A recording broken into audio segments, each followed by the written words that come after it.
Assalamualaikum warahmatullahi wabarakatuh. Alhamdulillah wassalatu wassalamu ala rasulillah. La haula wala quwwata illa billah. Wala rabbi shrah li sadri wa yassir li amri wahlul 'uqdatam min lisani yafqahu qawli. Yang saya banggakan siswa-siswi MTS Tarbiyatul Islam Solo kelas 7, di mana saja kau berada, semoga selalu mendapatkan kesehatan dari Allah Subhanahu wa Ta'ala. Hari ini adalah jadwal PJJ, pembelajaran jarak jauh kelas 7 MTS Tarbiyatul Islam Solo yang pada mata pelajaran fikih. Oleh karena itu, semoga mendapat berkah ilmu yang kita pelajari jadi manfaat. Mari kita mulai dengan bacaan surah Al-Fatihah. Al-Aliyah wal-Kuliyah dan Solikah Al-Fatihah. Bismillahirrahmanirrahim. Terima kasih Nana, karena waktu yang sesingkat ini tidak banyak mukadimah. Lanjut, silahkan anak-anak untuk membuka buku LKS Fikih pada halaman 22. Di halaman 22 silahkan dibuka terkait dengan hal-hal yang membatalkan sholat. Kemarin telah kita pelajari terkait dengan sholat 5 waktu, dan juga sudah sampaikan bahwa sholat itu bisa mencegah perbuatan yang keji dan murka. Maka dari itu perbaikilah sholat kalian, sholat kita, mari kita perbaiki semua, kita dirikan setiap waktu. Untuk supaya sholat kita menjadi sah, maka mari kita pelajari bersama-sama terkait dengan hal-hal yang membatalkan sholat. Apa artinya kita sholat kalau tidak tahu hal yang kita lakukan itu membatalkan sholat? Tentunya maka kita harus sangat memperhatikan apa yang bisa membatalkan sholat kita dan sholat kita tetap sah. Yang pertama yaitu meninggalkan salah satu daripada rukun sholat. Ya, rukun sholat yang kemarin telah diterangkan ada 13 macam. Dalam 13 macam itu ada 2 kelompok. Yang pertama kelompok qauli yang dibaca, rukun-rukun yang dibaca. Yang kedua adalah rukun fi'li, rukun-rukun yang dikerjakan dengan anggota badan. Contohnya sujud, rukuk, dan sebagainya. Nah, di antara 13 rukun itu satu saja yang ditinggal, maka akan menyebabkan sholatnya batal. Yang kedua, tidak memenuhi salah satu dari syarat sholat. Kita juga sudah mempelajari di antara syarat sholat harus sudah mancing waktunya sudah masuk, harus suci. Salah satu di antara syarat sholat nggak dipenuhi, contoh mau sholat, mendirikan sholat tidak berwudu karena ia menanggung hadas kecil, nggak berwudu, nggak bersuci dari hadas, maka sholatnya tidak sah, batal sholatnya.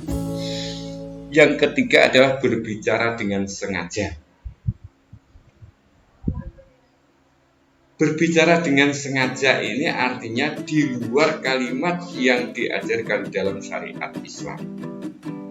Berbicara dengan temannya, dengan pihak lain yang sehingga pembicaraan itu bisa difahami oleh temannya lain. Disengaja. Contohnya, walaupun pembicaraan itu hanya satu huruf, apalagi satu kalimat, satu kata, satu huruf. Contohnya, mau sepak bola, "Sik, saya tak mau sholat dulu." Ketika waktu sholat, temannya berbicara, "Tak tunggu di depan kantor." Ya, bilang ya, sak kata toh dengan disengaja, maka itu juga membatalkan sholat. Yang keempat, banyak bergerak dengan sengaja. Kalian mau sholat, kalian melakukan sholat kok gerak, sering kanan, sering kiri, ke belakang, nyaduk, nyempar, dan lain sebagainya. Gerak-gerak yang dilakukan dengan sengaja, banyak yang dilakukan, maka akan menyebabkan batalnya puasa. Yang kelima, makan atau minum dengan sengaja.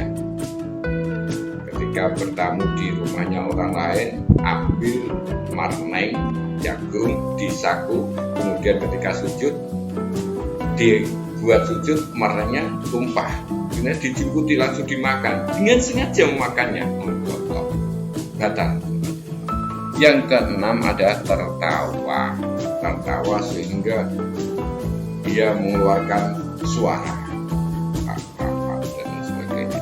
Yang ketujuh juga bisa membatalkan puasa adalah mendahului imam sebanyak 2 rukun berturut-turut.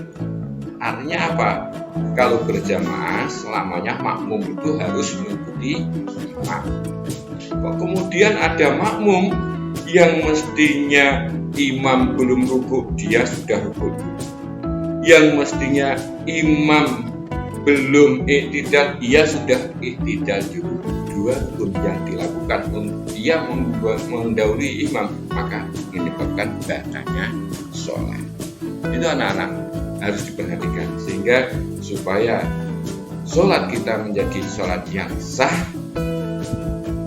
tentunya gugur kewajiban kita dan bisa membawa sebagaimana yang saya sampaikan, innas sholata tanha 'anil fahsya' wal munkar, maka kita lakukan dengan sungguh-sungguh memperhatikan pada ketentuan sholat.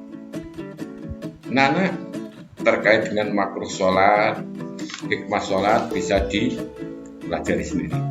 Kita lanjut kepada waktu sholat. Ini sangat penting anak-anak. Manjingnya waktu untuk melakukan sholat itu merupakan syarat sahnya sholat. Ketika kita melakukan sholat duhur, belum waktunya duhur sudah kita lakukan, maka sholat kita tidak sah, karena syaratnya harus sudah masuk waktunya. Oleh karena itu, mari kita pelajari bersama-sama terkait dengan waktu sholat 5 waktu. Di dalam Al-Quran disebutkan, silakan dibaca, ikuti bacaan ini. Bismillahirrahmanirrahim. Innas sholata kanat alal mu'minina kitabam mawquta. Jadi sholat itu terhadap orang-orang yang beriman diwajibkan dan sudah ditetapkan waktunya. Oleh karena itu kita harus tahu. Kita mulai saja langsung. Yang pertama adalah kita ketahui sholat duhur. Sholat duhur itu dimulai dari tergelincirnya matahari. Jadi kita tahu matahari itu pas di atas matahari. Kemudian kalau matahari sudah tergelincir, condong sedikit saja, matahari sudah tergelincir, itu dibuktikan dengan bayangan. Maka itu sebagai tanda masuk waktu duhur. Sudah condong sedikit. Sampai kapan waktu duhur? Sampai dengan bayangan sama dengan bendanya. Contohnya begini. Ini ada benda yang panjangnya 1 meter umpamanya. Nah, panjang 1 meter ini kalau matahari kena matahari mesti akan mengeluarkan bayangan. Dan bayangan itu panjangnya sudah sama dengan benda. Di sini didirikan, di sini ada bayangannya sampai sini. Kemudian kita robohkan. Kalau bayangan itu masih panjang bendanya, berarti masih waktu zuhur. Kalau bayangan itu sudah sama dengan bendanya, berarti waktu zuhur sudah habis. Itu ya, udah ya. Jadi mulai masuknya waktu zuhur ada tergelincirnya matahari, condongnya matahari ke barat, sampai dengan bayangan sama panjangnya dengan bendanya. Bendanya 1 meter, bayangannya sudah 1 meter. Berarti sudah habislah waktu zuhur. Dilanjutkan pada waktu asar, disambung. Ini adalah nama menyambung. Setelah habisnya waktu zuhur, masuklah waktu asar. Jadi waktu asar itu dimulai bayangan benda, bayangan panjangnya sama dengan bendanya. Masuklah waktu asar. Sampai kapan waktu asar? Semakin malam, semakin sore, maka matahari akan semakin pendek. Semakin pendek matahari, semakin panjang bayangan. Seperti itu kita praktekkan begini nanti. Ini prakteknya ini. Ini ada benda 1 meter. Disentrong matahari. Nah, matahari semakin pendek, semakin panjanglah bayangan. Kalau bayangan ini, nah ini, bayangan ini sudah melebihi dari bendanya, masuklah waktu asar sampai batas matahari tenggelam, yaitu matahari tenggelam sehingga masuklah waktu maghrib. Kesimpulannya begini, setelah selesainya waktu zuhur, bayangan sama dengan panjangnya benda, masuklah asar. Kemudian waktu asar sampai dengan batas waktu masuknya, tenggelamnya, surupnya matahari. Kalau matahari sudah tenggelam atau surup, itu bertanda masuknya waktu maghrib. Kita lanjut pada waktu maghrib. Kalau waktu maghrib adalah setelah terbenamnya matahari. Matahari terbenam itu menandakan waktu maghrib sampai dengan syafaq. Syafaqun itu adalah mega. Mega yang kemerah-merahan mega itu sudah hilang. Jadi setelah manjingnya atau tenggelamnya matahari itu akan tersinar sinar kemerahan. Nah, kemerahan itu namanya syafaqun, namanya mega.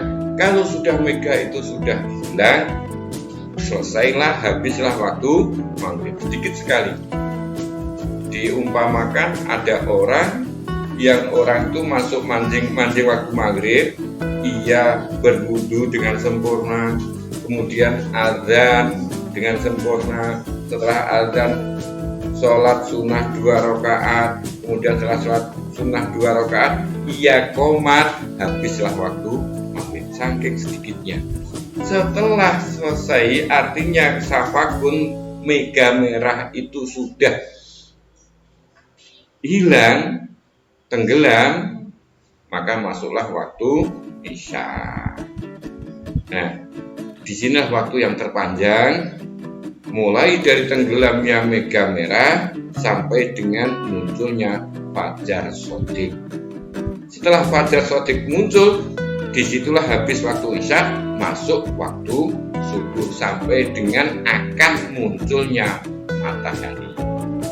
Akan munculnya matahari.